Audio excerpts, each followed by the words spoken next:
네, 안녕하세요. 서창희 목사입니다. 지난주에 저희가 새로 나온 우리 일상에서 만난 교리라는 책을 통해서 구원의 서정, 구원의 교리가 우리의 일상에 얼마나 밀접하게 연결돼 있고 또 어떻게 적용될 수 있는지 그것을 함께 나누어 봤습니다. 이번 주에는 구원의 서정 중에서 뒷부분에 나와 있는 칭의와 성화, 견인이라는 교리를 함께 우리 성도님들과 나눴으면 좋겠습니다.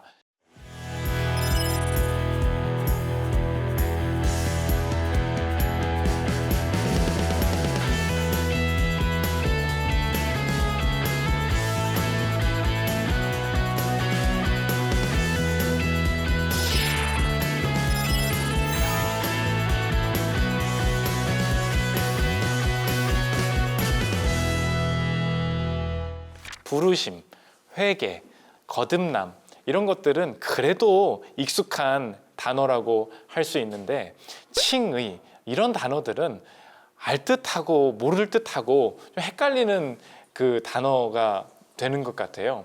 저도 칭의에 관련된 책을 사려고 인터넷 서점에 갔더니 인터넷 서점 관리자마저 이 칭의가 뭔지를 몰라서 칭의라고 써놨더라고요. 그럼 그만큼 칭의는 일상에서 사용되지 않는 단어인 것 같습니다. 하지만 이 칭의라는 단어를 조금만 바꾸면 우리의 일상에 완전하게 그 밀접한 관련이 있다는 것을 알 수 있는데 칭의라는 말은 충분하다, 인정받는다 이런 뜻입니다.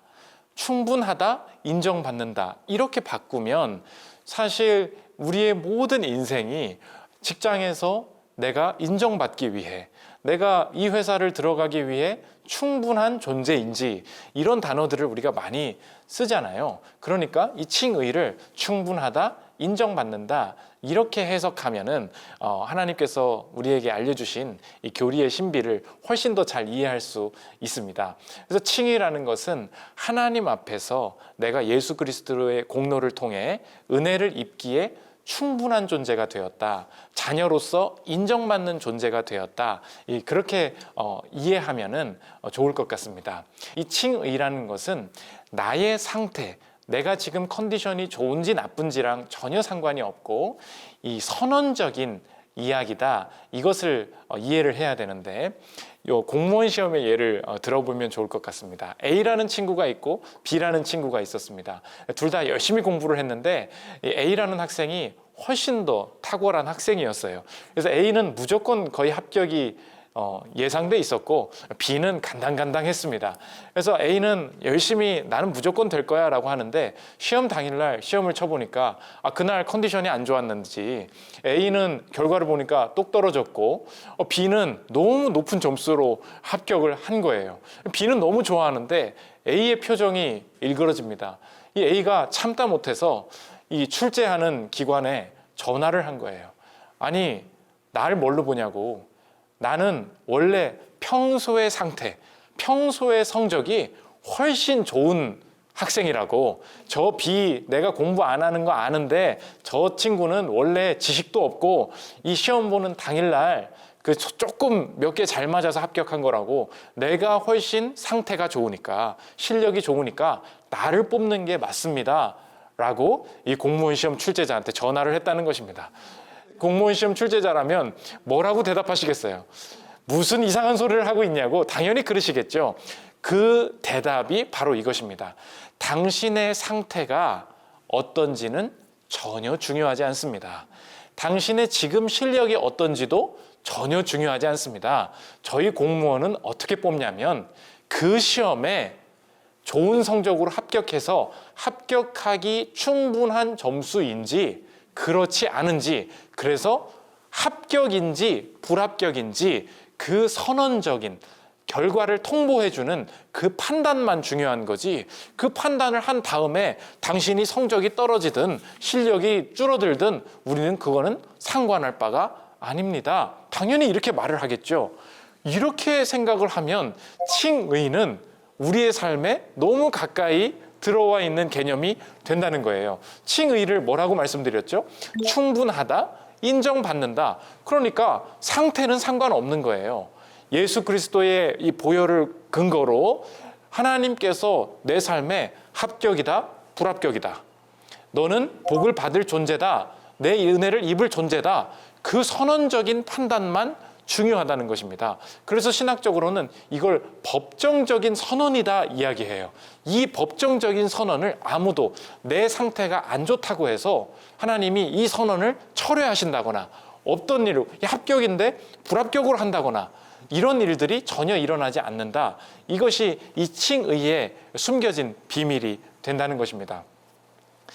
여러분께서 잘 아시는 연예인 중에 양세형이라는 개그맨이 있습니다.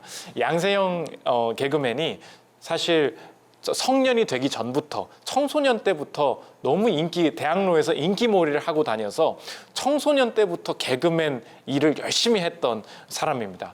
그런데 이분이 법정적인 문제들이 하나 걸리게 되는데 그게 바로 근로계약법입니다. 우리나라에서는 청소년들을 보호하기 위해서 특별한 허락이 있지 않는 한 10시 이후에는 근로를 하지 못하도록 되어 있습니다. 그러니까 미성년자라는 내 상태, 미성년자라는 신분이기 때문에 내가 일을 하고 여기저기서 요청이 와도 갈 수가 없는 법적인 문제에 걸리는 것이죠. 그런데 이 양세형 개그맨은 전혀 활동에 지장이 없이 밤에도 일을 하고 새벽에도 일을 하고 열심히 일을 했다는 거예요.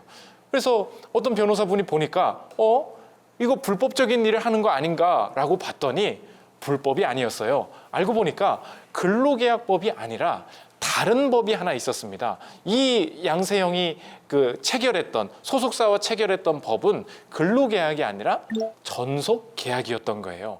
전속계약은 상대가 미성년자인지 아닌지에 전혀 관계없이 대등한 비즈니스 파트너로 봐줬다는 것입니다.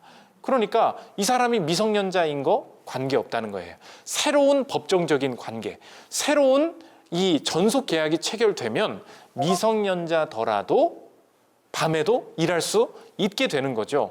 만약에 주변에 양세형 친구가 고3 친구가 와서 왜 나는 편의점에서 10시까지밖에 못하는데 너는 왜 밤새도록 일을 하니? 그러면 양세형의 대답이 그거예요. 그래, 너랑 나랑 똑같이 미성년자인 상태에 있지. 그런데 새로운 법정적인 선언이 있어. 새로운 계약이 있어. 그게 전속계약이야. 나는 전속계약했거든. 이렇게 말하면 상태가 똑같은 것 같아도 전혀 다른 대우를 받게 되는 거죠.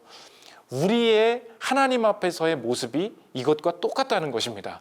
우리가 칭의를 이해할 때 이 칭의는 나의 상태와 상관없이 선언적인 개념입니다. 이 말을 들으면 선언이라는 말도 어렵고 내가 이걸 어떻게 이해해야 될지 말이 잘 안 다가와요. 그런데 내 상태와 관계없이 나는 은혜 받는다, 주의 자녀다, 그 법정적인 선언이 보장되어 있다. 그래서 너는 늘 충분하다, 늘 그 자격이 있는 존재다라는 것을 이해하게 되면 내 상태가 안 좋을 때에도 하나님께서 내가 미성년자임에도 불구하고 이 미성년자를 죄로 생각해 본다면 내가 죄인임에도 불구하고 내 오늘이 만족스럽지 않음에도 불구하고 나를 이끌어 가시겠구나. 그것을 우리가 이해할 수 있다는 것입니다. 그래서 이 칭의라는 교리를 이해할 때 선후 관계를 명확히 해야 되는데 칭의 다음에 성화라는 이 교리가 나옵니다. 그런데 이 칭의는 무조건 성화 앞에 나와야 된다는 거예요. 이게 구원의 순서에서 매우 중요합니다. 왜 그러냐?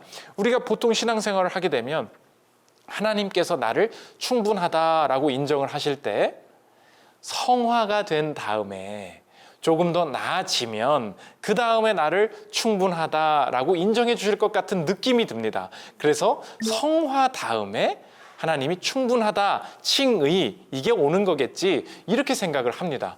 그런데 구원의 순서는 반대라는 거예요. 무조건 이 구원의 순서 중에 가장 중요한 게 뭐냐?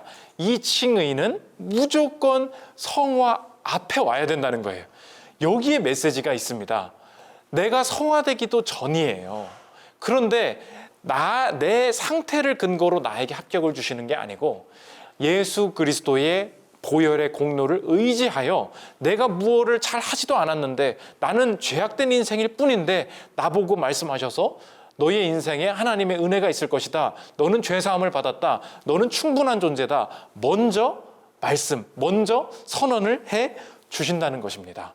이것이 중요해요. 그래서 이것을 삶에 적용해 보면 우리의 그냥 일상적인 쉬운 적용이 가능한데, 성화 앞에, 성화보다 먼저 칭의가 온다, 하나님의 이 복된 판단이 온다는 것을 믿는 성도님들은 절대 삶에서 내 말을 규정적인 언어, 판단하는 언어랑 연결시키면 안 된다는 것입니다. 내 상황이 안 좋아요. 내 상황이 가난합니다. 그런데 우리의 이 죄성인 습관은 내 이 상황을, 상태를 근거로 규정하고 평가하는 말과 연결 지을 때가 참 많다는 거예요. 저도 그런 습관이 많이 있는데, 교회가 조금 어렵습니다. 그러면 성도들이 시험에 들었습니다. 그러면 상황이 어려운 거예요. 그럼 어려우면 어려울 뿐인데, 어려우니까 내년에도 힘들 거야. 이건 무엇입니까? 상황을 근거로 판단하는 언어를 내뱉었죠. 이것이 하나님께서 원하시지 않는 일이라는 거예요. 내가 지금 연봉 되게 낮으니까 어차피 나는 가난하게 살게 뻔해. 지금 그냥 한마디를 한 것 같은데 앞부분은 내 상황이에요. 그런데 뒷부분에 꼭 우리의 죄악이 규정적인 언어를 툭 내뱉게 된다는 것입니다. 그런데 무조건 이 칭의는 성화 앞에 온다 그랬어요. 내 상태와 관계없이 주님이 나를 복 주시겠다 약속하셨고 이끌어 가신다는 것을 믿는다면 삶의 실천적으로 바로 바뀌어야 될, 우리가 회개해야 될 우리의 삶의 모습이 무엇인가? 어려운 상황을 두고, 어려운 사람을 보고, 어려운 회사를 보고 자꾸 규정적으로 말하는, 절대 안 될 거야, 더 어려워질 거야, 뻔해, 이런 말들을 내뱉는 것은 이 구원의 교리를, 이 순서를 제대로 믿는 사람의 행동이 절대 아니라는 것입니다. 그래서 이 구원의 교리를, 이 칭의를 믿는 사람들의 구체적인 유익이 있습니다. 그것이 두 가지인데, 첫째로는 이 칭의가 있기 때문에 죄사함을 누린다는 거예요. 성화 전에 칭의가 온다 그랬습니다. 예수님의 공로로 우리가 의롭다, 충분하다 선언을 받았습니다. 그 선언이 어떻게 적용되냐? 우리의 삶에 죄사함, 이것을 누릴 수 있다는 거예요. 죄를 사해 주신다는 말은 곧 지난주에도 설명을 드렸지만 형벌이 없다는 것입니다. 형벌이 없어진다는 말은 내 삶에 진노로부터 온 하나님의 계획이 전혀 없어진다는 거예요. 그래서 내 삶에 마이너스적인 요소가 다 사라집니다. 그래서 내 삶에 벌어지는 모든 것들은 하나님께서 나를 저주하시거나 나를 덜 사랑하셔서 주시는 게 아니구나, 우리가 그것을 믿을 수 있다는 것입니다.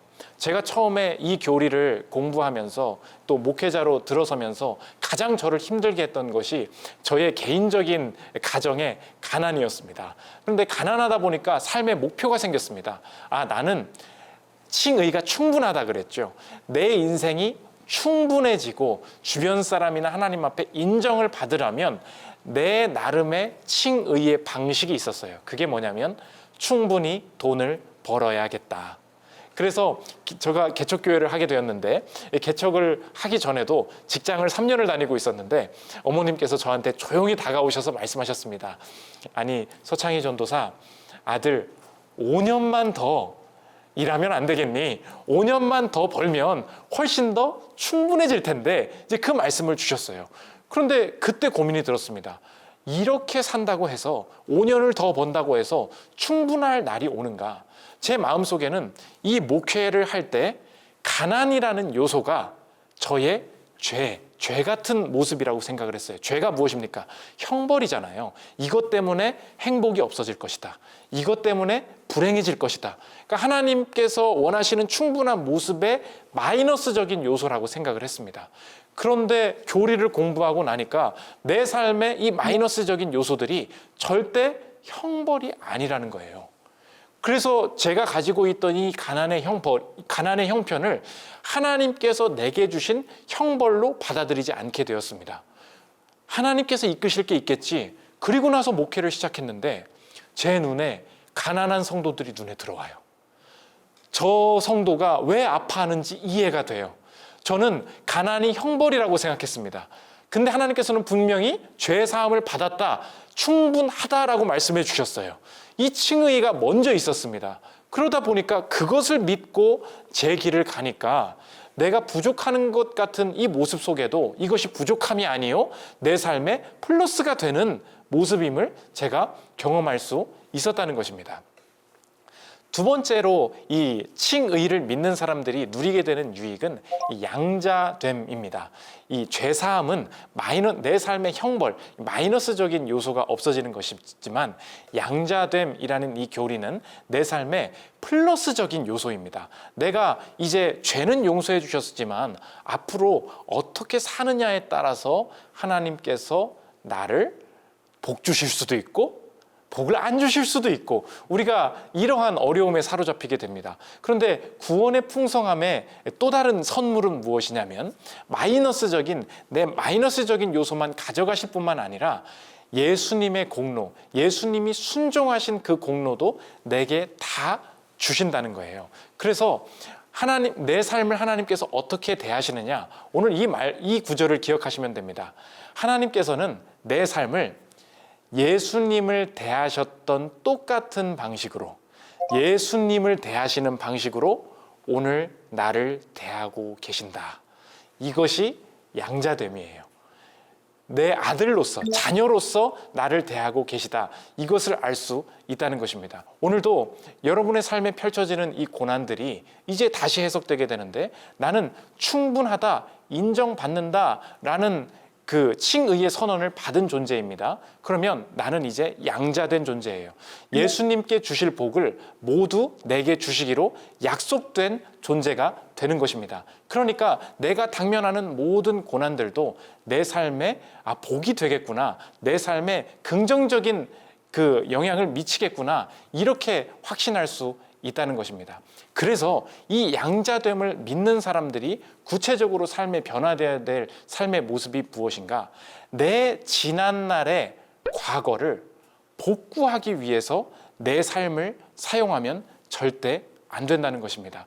많은 분들이 예수님을 믿고도 내 지금의 삶을 충분히 하나님께서 복 주시고 이끌어 주시겠다고 믿지를 못해요. 그러다 보니까 어떤 청년분 중에는 25살이 넘어갔는데도 저희 교회 어떤 청년분이 이렇게 고백을 하는 걸 보았습니다. 아니 목사님, 제가 20살에 수능을 볼 때 외국어 영역에서 2문제만 더 맞았다면, 수리 영역에서 1문제만 더 맞았어도 저는 제 인생이 완전히 바뀌었을 것이라고 생각합니다. 제가 그때 그거 더 틀리는 바람에 제가 하나님께서 주실 어떤 커리어나 학력이나 이것을 못 누리고 살아가고 있습니다. 그러니까 저는 하나님께서 제게 복을 주신다고 느껴지지가 않습니다. 지금 이분의 안에 숨겨진 것이 무엇입니까? 구원받은 것은 맞는데 내 안에 있는 것은 과거를 복구해야만, 과거를 더 열심히 살아내야만 그것을 못했기 때문에 내 인생의 미래는 행복이 없는 거야. 여기에 뭐가 플러스적인 요소가 있겠어? 이렇게 생각을 하고 있었던 거예요. 제가 그때 가르쳐줬던 교리가 이 칭의, 법정적으로 하나님께서 말씀하셨다라는 것 속에 양자됨의 교리예요. 이 양자됨, 나를 자녀 삼으셨다라는 교리는 내 나쁜 것만을 가져가신 것이 아니라 이 상황 속에서 나는 한 게 없고 나는 가진 게 없는데 이 여러 삶의 정황들을 통하여서 하나님께서 내게 플러스적인 요소가 나타나게 하시겠다. 이것이 하나님의 약속이라는 것입니다. 너 그거 믿니? 제가 말했어요. 곰곰이 생각해 보더니 그걸 이제 믿어보겠다는 거예요. 이 칭이라는 말이 매우 어려운 말이었습니다. 그런데 충분하다, 인정받는다, 이 말이 성화 전에 온다는 거예요. 그래서 오늘 이 교리를 정리해 보자면 이 칭의라는 말을 어떻게 말씀을 드렸죠? 충분하다, 인정받는다, 이렇게 말씀을 드렸습니다. 그런데 이 인정받는 것은 나의 상태와 관계가 없다는 거예요. 내가 악한 일을 저질렀어도 혹은 하나님 앞에 가끔 넘어질 때가 있을 때라도 하나님께서는 나를 충분하게 이끌어 가실 수 있다. 그것은 내게 내 상태를 보고 하나님께서 나를 이끌어 주시는 것이 아니라 예수 그리스도의 공로 때문에 그 선언이 주어졌다. 이것을 확신해야 된다는 것입니다. 모쪼록 우리 성도님들, 내가 상태가 좋아야만 하나님께서 나를 사랑하시고 복 주실 것이다라는 인간적인 생각에서 벗어나서 예수 그리스도의 공로를 의지하여 맞아, 이 선언이 여전히 내게 유효하지라는 마음을 가지고 자꾸 과거를 복구하지 않고 지금 주신 내 상태 속에서도 선한 일을 행하실 우리 예수님을 의지하는 저 여러분들이 되시기를 기도합니다.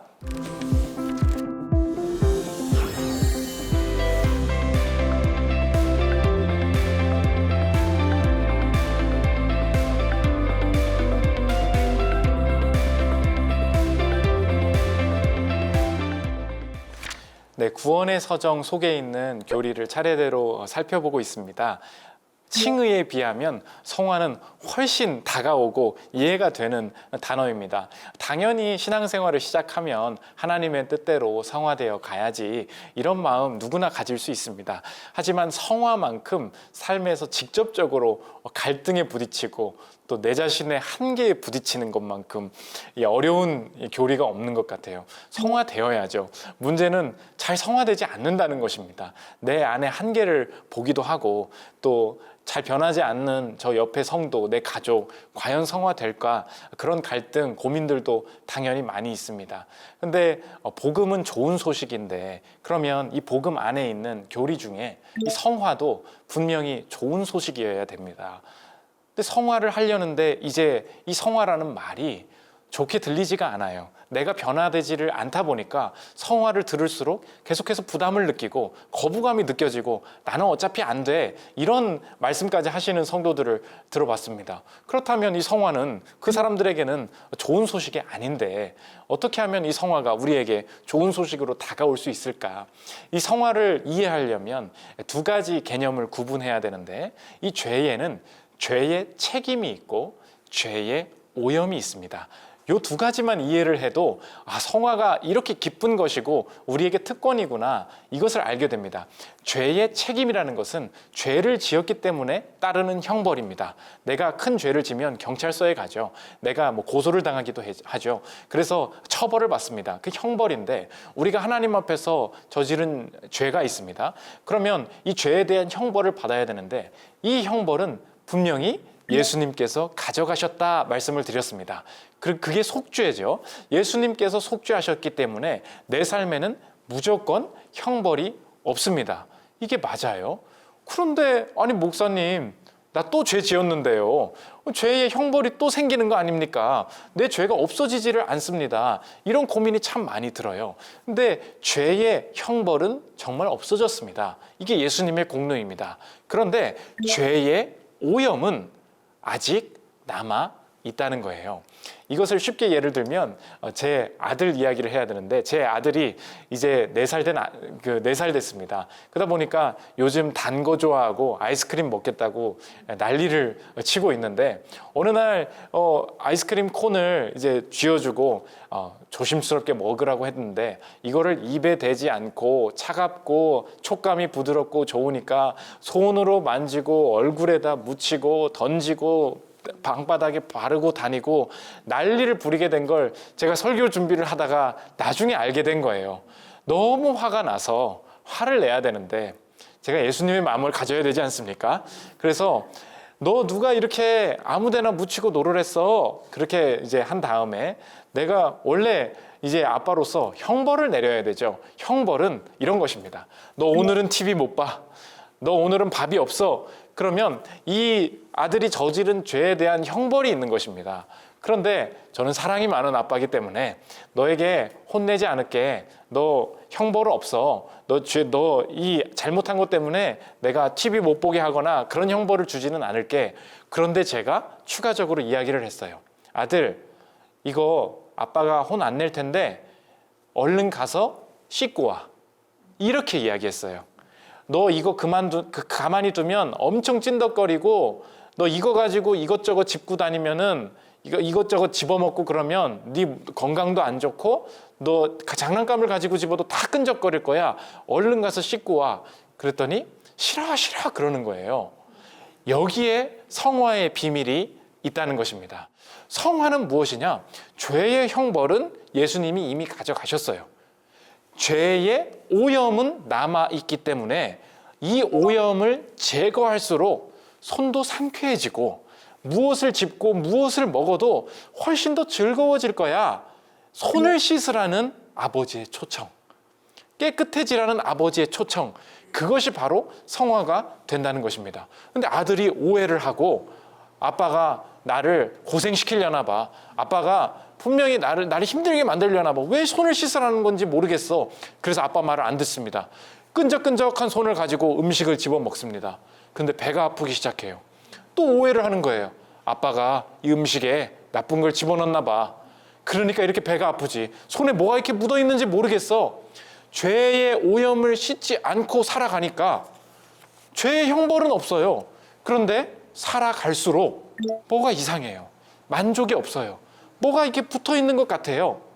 하나님께서 그래서 성화되라는 말은 복음이에요. 성화되라는 말은 좋은 소식이에요. 왜 그렇습니까? 손을 씻을수록 너의 인생이 행복해질 것이다. 즐거워질 것이다. 상쾌해질 것이다. 그 초청이 있기 때문에 이 성화는 좋은 소식이 된다는 것입니다. 그래서 성화를 이해하는 핵심 중에 첫 번째가 죄의 책임, 죄의 형벌과 죄의 오염을 구분하는 일입니다. 죄의 형벌은 무조건 예수님께서 다 가져가셨습니다. 그러나 오염을 씻는 이 과정에 참여하는 것은 형벌이 없는 자들의 특권이에요. 손 씻으라고 말씀하시는 것은 우리가 선한 일, 행복한 일을 더 많이 경험하게 하시기 위해서 주님께서 주신 우리의 특권이라는 것입니다. 그래서 제가 이 말씀을 하나 읽어드리려고 하는데, 에베소서 2장 10절에 보면 우리를 왜 지으셨냐? 우리에게 좋은 일이 벌어지기 위해서 하나님께서 우리를 창조하셨다. 2장 10절을 제가 간단히 읽어보겠습니다. 우리는 그가 만드신 바라 그리스도 예수 안에서 선한 일을 위하여 지으심을 받은 자니, 그랬어요. 선한 일을 위하여, 여기에 영어로 보면 good work입니다. good, 좋은, 행복한, 이런 거예요. 그러니까 예수님을 믿고 나면 좋은 일, 행복한 일이 생겨야 된다는 것입니다. 그런데 하나님께서 이 일을 이루시기 위해서 우리의 구원의 여정 중에 주신 그 구원의 순서가 무엇인가? 그게 바로 성화라는 거예요. 이제 성화에 대한 자기개발적인 이 거부감에서 좀 벗어나셔도 됩니다. 아유, 나는 그냥 이렇게 살 거야. 아유, 뭐 열심히 사는 사람도 있지만 어차피 구원받으면 다 똑같아. 이런 말씀하시는 분들이 많이 계셔요. 그런데 가까이 가보면 삶이 안 행복합니다. 왜 그럴까 가만히 보니까 성화를 너무 무시하고 있는 거예요. 이 성화는 특권인데, 이 성화는 즐거움인데, 이 마음을 가질 때 하나님께서 성화되어 가라는 어떤 메시지를 주실 때 훨씬 더 기쁜 마음으로 참여할 수 있다는 것입니다. 그런데 그럼 목사님, 어떻게 성화되어 가야 될까요? 성화의 구체적인 방식을 물어볼 때 우리가 내 나름대로 한번 열심히 살아볼게요, 이런 말씀하시는 분들이 많이 계세요. 그런데 사랑하는 사람 앞에서 사랑하는 사람의 방식대로 성화되어 가는 것이 참 중요합니다. 성화의 방법도 하나님의 방법이어야 되겠죠. 저희 교회에 젊은 분들이 많이 계신데 연애에 관심이 참 많습니다. 그래서 여자, 남자, 좋은 형제, 자매 소개시켜달라고 많이 하는데 눈이 좀 맞은 것 같아요. 고백할 수 있는 방법을 알려달라고 저한테 어떤 형제가 찾아왔습니다. 고백을 열심히 해봐. 그랬더니 제가 고백의 계획을 다 프로젝트를 짰다는 거예요. 어떻게 고백할 건데? 그랬더니 이제 SNS에서 본 게 많다는 것입니다. 그래서 뭐 촛불을 쭉 깔아놓고 뭐 차 뒤에서 뭐가 뭐 올라오고 풍선이 나오고 이렇게 하고 마지막에 뭘 고백을 한대요. 근데 제가 알기로는 그 자매는 절대 화려한 걸 좋아하는 자매가 아닙니다. 소소한 관심, 소소한 배려를 좋아하는 자매예요. 그래서 제가 위기감을 느끼고 사명감을 가지고 이야기를 했습니다. 너 그렇게 고백하면 무조건 망한다고, 무조건 안 될 거라고 이야기를 했습니다. 그러면서 너가 그 친구를 좋아한다면 그 친구가 원하는 방식대로 고백해야, 원하는 방식대로 행동해야 그게 사랑의 이루어짐이 있을 거야 얘기했더니 그때부터 SNS 접고 제 목사의 말을 듣겠대요. 제가 몇 개 알려줬더니 잘 교제를 하기 시작을 했어요. 저의 성과였죠. 보십시오. 사랑하는 사람이 있으면 그 방식도 사랑하는 사람의 방식에 맞추는 것이 중요합니다. 부모 자녀분들 이제 많이 계신데 부모님들이 보통 이렇게 철없는 아버님들이 따님들 대할 때 꼭 그래요. 딸을 너무나 사랑합니다. 근데 꼭 소파 옆에 가가지고 딸 꼬집어요. 막 쳐요. 막 무슨 이상한 장난쳐요. 그럼 딸이 얘기해. 아빠 저리 가. 아빠 왜 그러는지 모르겠어. 막 이런 얘기합니다. 근데 아빠는 당황하죠. 내 사랑의 표현인데. 근데 여기 그런 아버님들 계시면 명심하셔야 돼요. 내 방식대로 사랑하면 절대 안 됩니다. 여기에 성화의 비밀이 있어요. 우리가 성화에 나간다고 할 때 이 세상의 방식으로 성화란 뭘까? 돈 열심히 벌고 일찍 일어나고 새벽 기도 하고 이런 것만 성화일까 이야기하는데 사랑하는 사람의 방식대로 성화되어 가야 된다는 거예요. 하나님께서 주신 방식이 있습니다. 그게 뭐냐? 율법이에요. 율법 목사님 이거 되게 고리타분한 이야기라고 생각을 했는데요. 그리고 예수님 믿으면 율법에서 자유케 하신다면서요. 율법은 잊어버려도 되는 것 아닌가요? 이런 오해들이 참 많이 있습니다. 절대 그렇지 않다는 거예요. 율법은 무엇인가? 사랑의 방식이에요. 내가 이제 하나님 앞에 가까이 가고 행복해지기를 원하고 손 씻고 상쾌해지기를 원하는데 어떻게 하면 더 상쾌한 삶을 살 수 있을까요? 하나님께서 우리에게 억지로 지어주신 선물이 아니라 우리의 방법으로 주신, 우리가 훨씬 더 행복해질 수 있도록 우리에게 주신 방법이 뭐냐? 그게 바로 율법이라는 것입니다. 그 관점을 가지고 성경을 읽을 때 그때 이제 비로소 확신이 들게 돼요. 내 스타일이 아니에요. 나는 늘 꼬집는 아빠였어요. 절대 이거 버리기가 쉽지 않거든요. 그런데 그 사랑하는 사람의 방식대로 행동하는 것이 상대와의 관계 속에 행복이 보장된 길이라면 내가 이 꼬집을 거 덜 꼬집게 되고 절대 이 율법대로 살지 않았던 인생인데 예수 믿고 구원받으면 끝이라고 생각했던 인생인데 아니구나. 이 방식을 배워가는 것은 너무 중요하구나. 그때부터 깨달을 수 있다는 것입니다. 성화되어 간 다음에 우리가 늘 고민하는 게 실패 속의 자책입니다. 나는 안 되는 것 같아. 그만두고 싶어. 이런 이야기를 참 많이 해요. 근데 마지막에 이 구원의 서정에 이 백미로 보장된 교리가 바로 성도의 견인이라는 교리입니다. 견인이라는 것은 무엇인가? 하나님께서 우리가 이 구원의 여정, 구원의 풍성함을 누리게 하실 때 우리의 실패, 우리 스스로의 포기에도 불구하고 하나님의 신적인 개입을 통하여서 이 구원이 온전히 완성될 수 있도록 끝까지 완성될 수 있도록 주님께서 개입하시는 일, 그 보장, 그것이 바로 성도의 견인이라는 이 구원의 선물이라는 것입니다.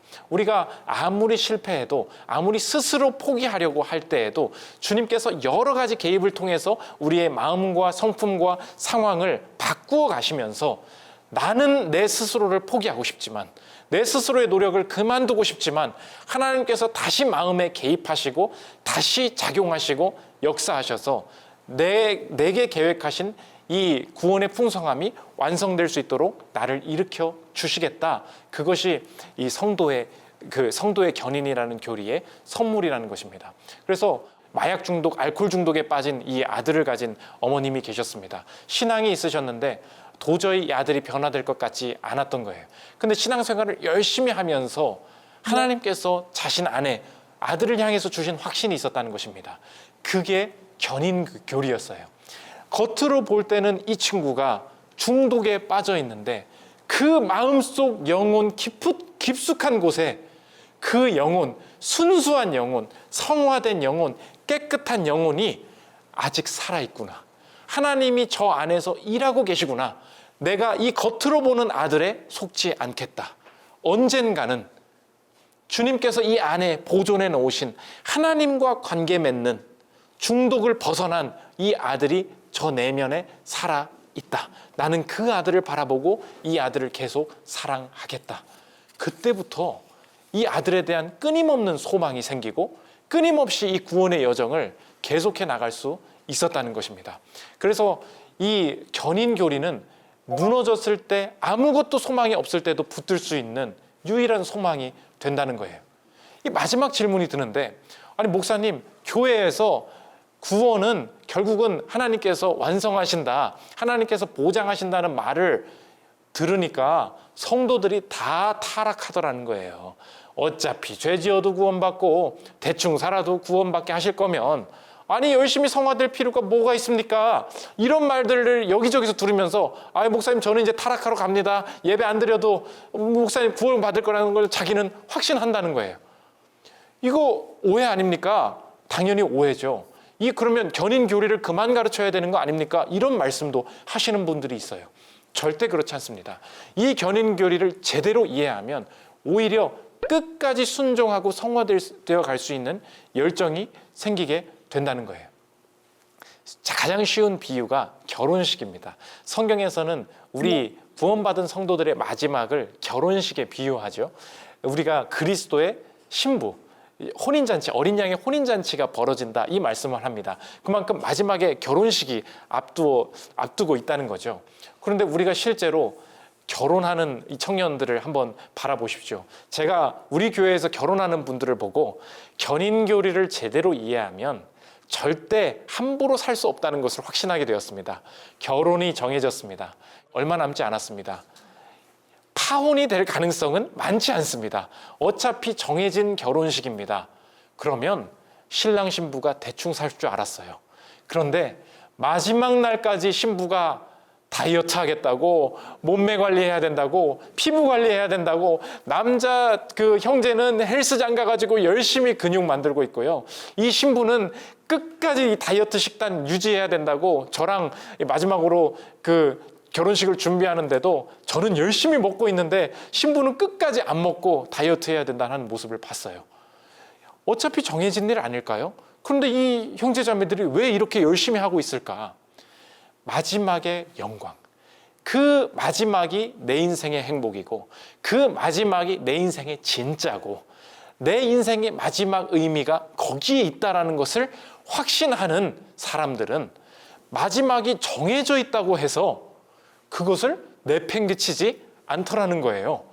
결혼식이 다가올수록 내 옷 매무새를 단정히 하고 내 몸매를 관리하는 것처럼 정말로 내 인생이 여기서 지나가는 이 구원의 과정들은 그냥 과정일 뿐이요, 정말로 내 인생의 마지막 피날레는 어린 양의 혼인잔치, 내가 예수 그리스도를 마지막에 마주 보는 그날에 내 인생의 모든 고난과 모든 역경과 내 모든 이 노력들이 의미 있게 될 것이다 라는 것을 확신하는 사람이라면 아무리 내가 지금 이미 정해져 있는 구원이라 할지라도 이 결혼식이 벌어지는 날까지 절대 내 인생을 함부로 내팽개칠 수 없다.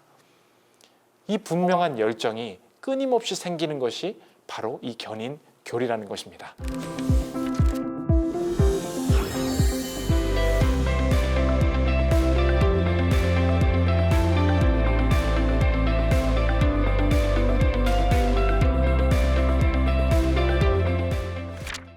우리가 지난주부터 이번 주까지 구원의 서정이라는 교리를 구체적으로 살펴보았습니다. 부르심, 거듭남, 회개와 믿음, 칭의와 성화, 그리고 마지막 견인까지 그냥 공부하기 좋아하는 신학자분들이 그냥 복잡하게 만들려고 구원인 받았으면 그냥 구원 받은 거지 뭘 이렇게 순서를 나열하고 있었어.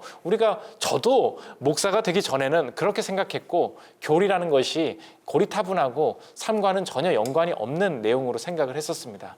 그런데 이 부르심, 하나님께서 부르신다, 하나님께서 부르시는 것은 분명히 효력을 나타내게 되어 있다, 이 시작부터 출발해서 마지막 성도의 구원이 보장되어 있다라는 견인에 이르기까지 이것을 알면 알수록 내 일상 속에 모든 삶의 여정들과 고난을 해석하는 모든 관점이 달라지게 된다는 것입니다. 모쪼록 일상에서 만난 교리라는 이 작은 책을 통하여서 교리의 정리, 교리를 어떻게 내 삶에 구체적으로 적용시킬 수 있을까 많은 도움이 되셨으면 좋겠고, 책 뒤에 보면 기도문이 나와 있습니다. 각 상황별로 교리를 붙들고 기도하는 게 중요하거든요. 말씀으로부터 교리가 나온 것이기 때문에 결국은 교리를 붙들고 기도한다는 것은 말씀을 붙들고 기도한다는 것입니다.